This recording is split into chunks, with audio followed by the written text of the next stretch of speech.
સહારા દરવાજા પંજાબ નેશનલ બેંકમાંથી 93,500 લઈને નીકળેલા પોસ્ટરના વેપારીની ડીકી તોડીને ગઠિયો રૂપિયા ચોરી ગયો હોવાની ઘટના પ્રકાશમાં આવી છે.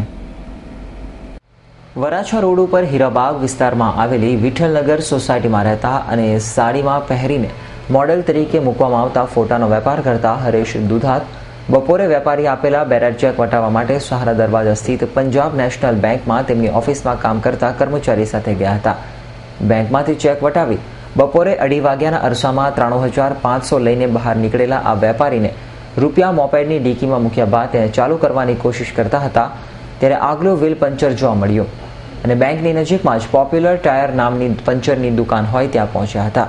ટાયર પંચરનું કામ ચાલી રહ્યું હતું તે દરમિયાન બંને નજીકમાં ચાની ચુસ્કી મારી રહ્યા હતા અને પંક્ચર બની ગયા બાદ જ્યારે તેમણે તેના રૂપિયા આપવા માટે મોપેડની ડીકી ખોલી ત્યારે તેઓ ચોંકી ગયા હતા.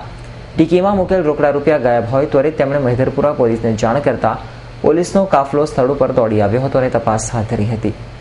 હાલ તો મહિધરપુરા પોલીસે નજીકમાં આવેલા સીસીટીવી કેમેરાના ફૂટેજ ચેક કરતા તેમાં એક ઈસમ ચોરી કરતો જણાઈ આવતા પોલીસે આ મામલે ગુનો નોંધી વધુ તપાસ હાથ ધરી છે. Bureau report S9 news, Surat.